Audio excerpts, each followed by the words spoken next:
1989 সালে এসএসসি পরীক্ষা দিই রাজগঞ্জ হাই স্কুল থেকে, এটি নোয়াখালী ব্যায়ামগঞ্জ। পরবর্তীতে আমি নোয়াখালী কলেজ থেকে 1991-তে এইচএসসি এবং 1994-তে বিএসসি কমপ্লিট করি। ছাত্রজীবনে আসলে আমি একজন বিজ্ঞান প্রেমী ছিলাম এবং সায়েন্সের বিষয়গুলো আমার কাছে খুবই ভালো লাগতো।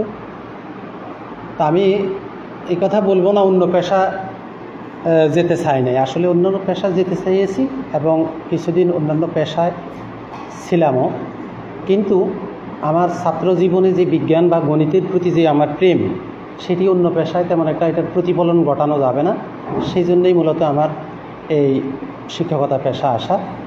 আমি যে জ্ঞান অর্জন করেছি সেটি যাতে বিতরণ করতে পারি এবং আমার ছাত্রছাত্রীদের মাঝে এটা আজীবন থাকবে, সেই প্রত্যয় নিয়েই আসলে শিক্ষকতা জীবন শুরু। ধন্যবাদ জনাব সিরাজুল ইসলাম। জনাব, লক্ষ্মীপুর জেলাতে অনেকগুলা মাধ্যমিক উচ্চ মাধ্যমিক বিদ্যালয় রয়েছে, তার মাধ্যমে আপনার প্রতাপগঞ্জ উচ্চ বিদ্যালয়টি সবসময় প্রথম স্থান অধিকার করে আসছে। আমরা জানতে পেরেছি এই বছরও আপনার প্রতাপগঞ্জ উচ্চ বিদ্যালয়টি লক্ষ্মীপুর জেলাতে প্রথম স্থান অধিকার করেছেন।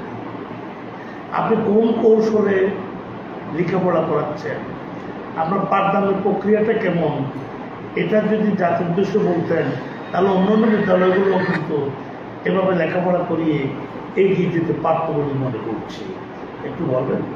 ধন্যবাদ। প্রথমে আমি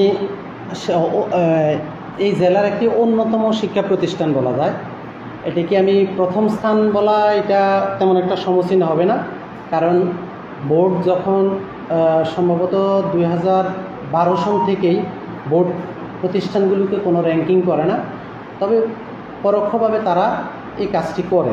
আর এমনি এর আগে 2012 এর আগেই বিদ্যালয়গুলোকে একটা র্যাঙ্কিং করা হতো এবং আমার সম্ভবত 2008 সনে আমরা মনে হয় কুমিল্লা বোর্ডে আমরা 7ম স্থান অর্জন করি। তখন কিন্তু বোর্ড স্বীকৃত ওই অবস্থানগুলো ছিল। এর পরবর্তীতে প্রতিষ্ঠানগুলো যখন নিজেদের মধ্যে নিজেরা একটা অশুভ প্রতিযোগিতা লিপ্ত, শিক্ষকরা ছাত্রকে শুধুমাত্র রেজাল্ট আনার জন্যই বিভিন্ন সহযোগিতা, সেই ক্ষেত্রে বোর্ড আর এইরকম কাজগুলো অর্থাৎ কি প্রথম পদ দ্বিতীয় এইরকম কোনো র্যাঙ্কিং করা হয়। তারপরেও জেলার মধ্যে আমরা আমাদের বাহ্যিক যে ফলাফল দেখি A+ বা A গ্রেড বা অর্থাৎ মোট পরীক্ষার্থীর সংখ্যা কতজন, পাশের হার কীরকম, এই থেকে আমরা বিগত প্রায় 10-15 বছর থেকে এই বিদ্যালয়টি জেলার একটি অন্যতম অবস্থানে আছে। কোনো কোনো বছর আমরা একবারে প্রথমেই থাকি, আবার কোনো বছর প্রথম না হলেও হয়তো লক্ষ্মীপুর আদর্শ সামাদ অথবা লক্ষ্মীপুর গভর্নমেন্ট গার্লস এগুলো হয়তো প্রথম দ্বিতীয় তৃতীয় এইগুলোর মধ্যে নির্ধারিত হয়। একবারে আমি প্রথম অবস্থানে এই কথা বললে তথ্যটা ভুল হবে। তো একটা ভালো রেজাল্ট বলে, এবং এই ভালো রেজাল্টটা তখনই এর প্রতিফলন ঘটবে এইচএসসি পাস এবং উচ্চ মাধ্যমিক পাশের পরে একটা বিদ্যালয়ের শিক্ষার্থীরা কোন অবস্থানে কর্মজীবনের কোন জায়গায় আছে এবং তারা কোন ভার্সিটিতে পড়ে, কোন ইউনিভার্সিটিতে তারা শেষ করে একটা ভালো পর্বে আছে, সেটাই মনে করি আমি একটা বিদ্যালয়ের প্রকৃত অর্থে সে কতটা ভালো কতটা খারাপ, সেটাই আমি সমাজ এবং এই যারা এই বিষয় নিয়ে গবেষণা করেন তাদের প্রতি এটি ছেড়ে দিলাম। আর বিদ্যালয়টি আসলে ভালো পর্যায়ক্রমে ভালো রেজাল্ট করার এর অন্যতম যে বিষয়গুলো আমি উল্লেখ করব, তার মধ্যে একবারে প্রথম বিষয়টা হচ্ছে আমি আমার ছাত্রদেরকে শৃঙ্খলার মধ্যে রাখতে পারি। আমার যেই একটা স্টুডেন্ট তার ছাত্র জীবনে যে শৃঙ্খলার মধ্যে থাকলে সে ভালো ফলাফল করতে পারে, সে নিজেকে একটি লক্ষ্যে বোঝাতে পারে, সেটি আমি নিশ্চিত করি। অর্থাৎ আমি শিক্ষার্থীকে স্কুলে আমরা তাকে একটা গাইডলাইন দিই, কিন্তু মূল আয়ত্ত করার স্থান হচ্ছে তার বাড়িতে পড়ার টেবিলে, সেটি আমি নিশ্চিত করার চেষ্টা করি। এর পাশাপাশি আমি আমার শিক্ষক যারা আছেন শিক্ষকদেরকে আমি বিষয়ভিত্তিক কাজে লাগানোর চেষ্টা করি, যাতে মানে শিক্ষক তার যেই দায়িত্ব সেই দায়িত্ব যাতে সঠিকভাবে পালন করেন এবং সঠিক পাঠদান করেন, আবার শিক্ষকেরও প্রাপ্যতা যা সেটাও আমি নিশ্চিত করার চেষ্টা করি। এর পাশাপাশি এই বিদ্যালয়ের অন্যতম একটা ভালো দিক হচ্ছে এখানে ম্যানেজিং কমিটি যারা আছেন ওনারা অত্যন্ত সহযোগিতাপূর্ণ আচরণ করেন এবং প্রতিষ্ঠানটা কীভাবে ভালো করতে পারে তার জন্য প্রতিষ্ঠানের শিক্ষক বা প্রধান শিক্ষক যা চান সেইগুলো নিয়ে সবসময় সমন্বয় ঘটান। এই সমন্বয়ের মধ্যে অভিভাবকের সাথে অভিভাবক মিটিং, তারপরে এক কথা শিক্ষার্থীর যে বিষয়গুলো প্রয়োজন, যেটি করলে ভালো হবে সেই বিষয়গুলো নিশ্চিত করেন শিক্ষক, অভিভাবক এবং ম্যানেজিং করেন। এর জন্য ভালো ফলাফল বলে আমি মনে করি। ধন্যবাদ। প্রতাপগঞ্জ উচ্চ বিদ্যালয়ের প্রধান শিক্ষক জনাব সিরাজুল ইসলাম, অভিনন্দন জানাচ্ছি আপনাকে। আপনি জাতিকে যে পর্যায়ে মেধা দান করছেন তাই বাঙালি জাতি আপনার নিকট কৃতজ্ঞ। জনাব, আপনি একজন দক্ষ শিক্ষক হিসাবে আপনার শিক্ষকতা জীবনের সফলতার দিকগুলো নিয়ে একটু সংক্ষিপ্ত আলোচনা করবেন। ধন্যবাদ। সফল কতটুকু এটা তো আসলে সমাজ মূল্যায়ন করবে, তবে নিজের মধ্যে একটা আত্মতৃপ্তি আছে।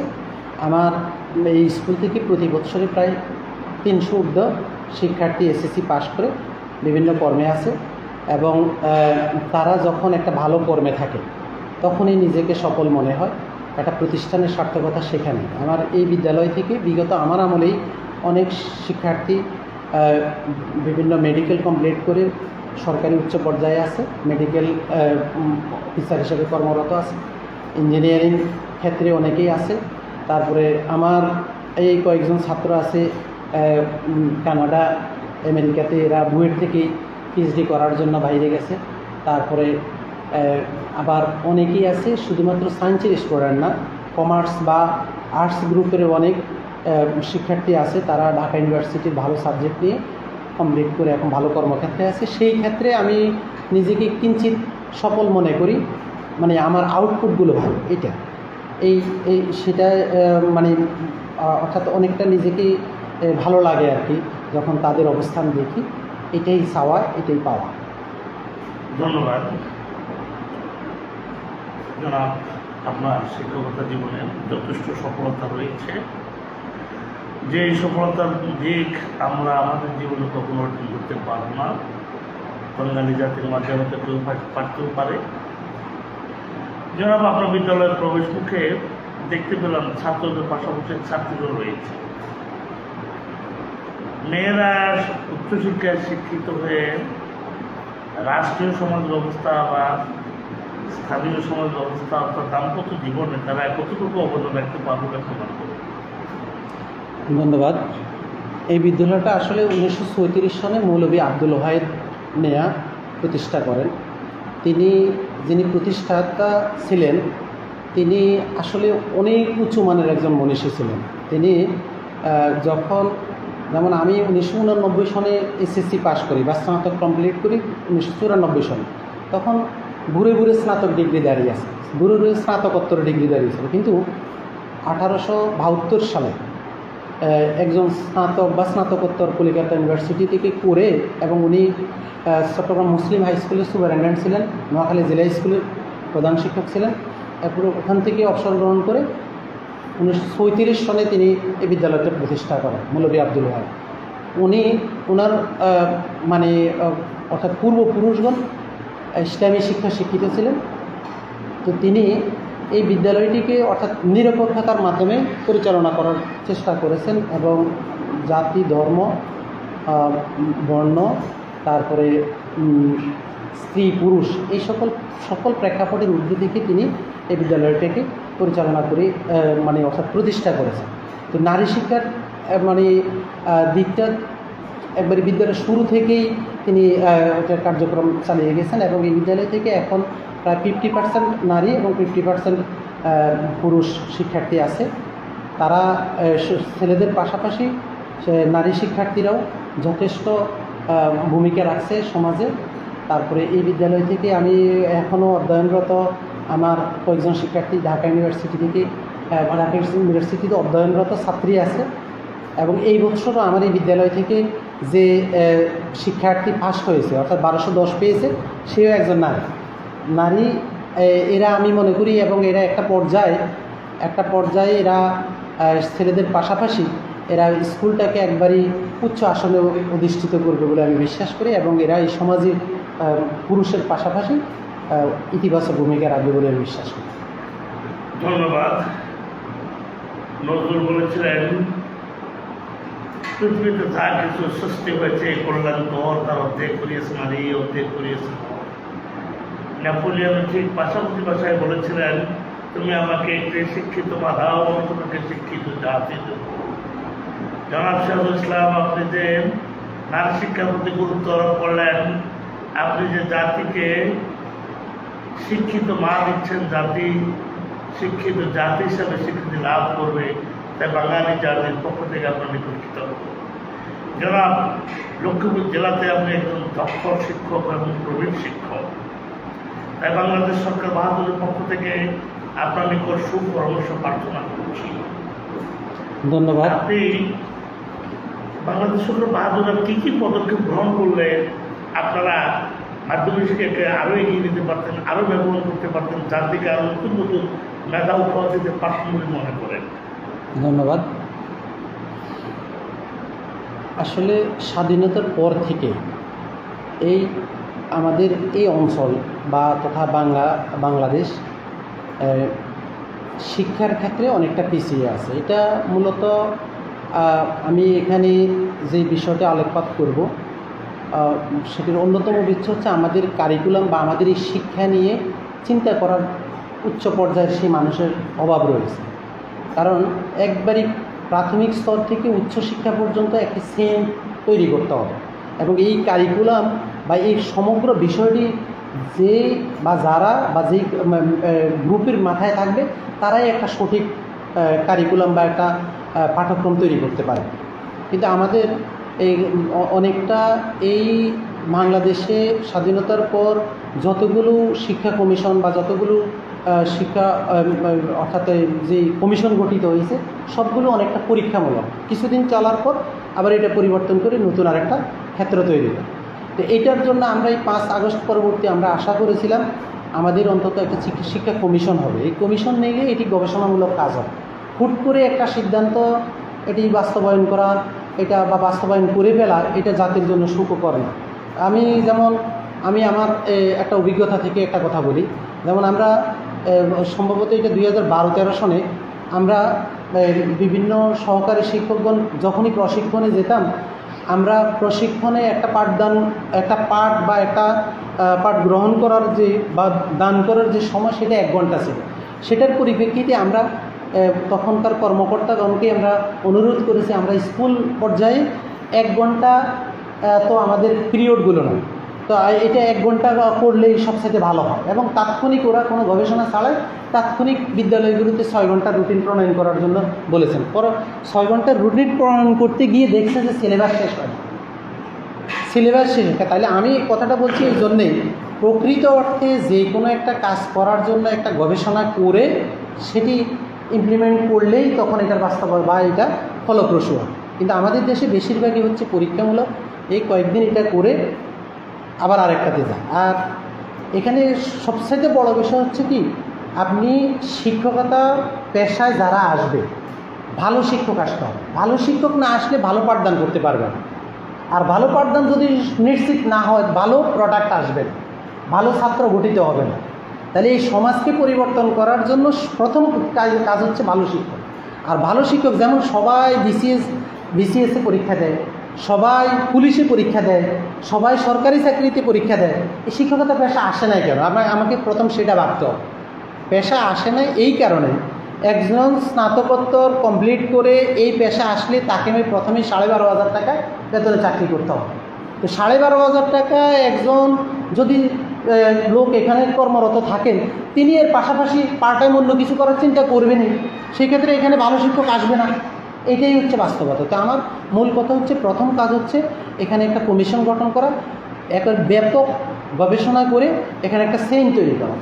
মানে প্রাথমিকে আমি কী পাঠদান করব, প্রাথমিকের স্ট্রাকচার কী হবে, প্রাথমিক শেষে মাধ্যমিকে আমি কী করব, মাধ্যমিকের স্ট্রাকচার কী হবে, মাধ্যমিকের শিক্ষক কারা হবে, তাদের বেতন বোর্ড কেমন হবে, উচ্চ মাধ্যমিক বা উচ্চশিক্ষা কী হবে, এইরকম একটা পুরো এটা গবেষণামূলক কাজ। এটা হুট করে একটা প্রজ্ঞাপন জারি করে সম্ভব না।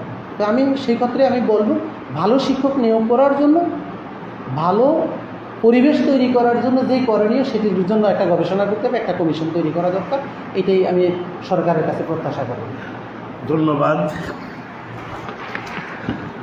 দর্শক, আমি সংক্ষিপ্ত আলোচনা করলাম লক্ষ্মীপুর জেলার চন্দ্রগঞ্জ প্রতাপগঞ্জ উচ্চ বিদ্যালয়ের প্রধান শিক্ষক জনাব সিরাজুল ইসলামের সাথে।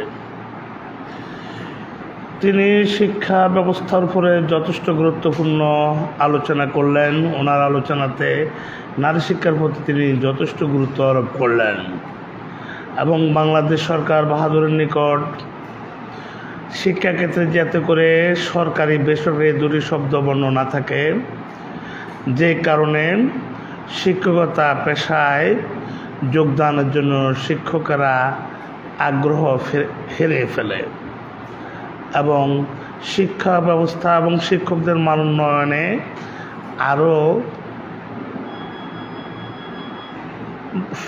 পদক্ষেপ নেওয়ার জন্য বাংলাদেশ সরকার বাহাদুরের নিকট সুপরামর্শ দিলেন। আমার আশা ও বিশ্বাস বাংলাদেশ সরকার বাহাদুর সর্বক্ষেত্রের দিক থেকে শিক্ষকদের প্রতি সুপদক্ষেপ গ্রহণ করবেন এবং সুদৃষ্টি দেবেন, যাতে করে শিক্ষকেরা শিক্ষা ব্যবস্থার মান উন্নয়নে আরও মনোবৃত্তি পোষণ করতে পারে। আমার বিশ্বাস লক্ষ্মীপুর জেলাতে যেভাবে প্রতাপগঞ্জ উচ্চ বিদ্যালয়টি একটি অন্যতম প্রতিষ্ঠান হিসেবে স্বীকৃতি লাভ করছে, প্রতিটি বছর 300-র অধিক বেশি ছাত্রছাত্রী এসএসসি পরীক্ষায় ভালো রেজাল্ট করে বিভিন্ন প্রতিষ্ঠানে বিভিন্ন দেশে উচ্চশিক্ষার জন্য যাচ্ছেন। বাংলাদেশের সকল বিদ্যালয়গুলো যদি জনাব সিরাজুল ইসলামের মতো এমন কৌশলগত পাঠদানের প্রক্রিয়া উপস্থাপন করতেন, তাহলে বাংলাদেশে সকল শিক্ষা প্রতিষ্ঠানগুলো ভালো রেজাল্ট করতে পারত, বিশ্বের বুকে বাঙালি জাতি শিক্ষিত জাতি হিসেবে স্বীকৃতি লাভ করতে পারত।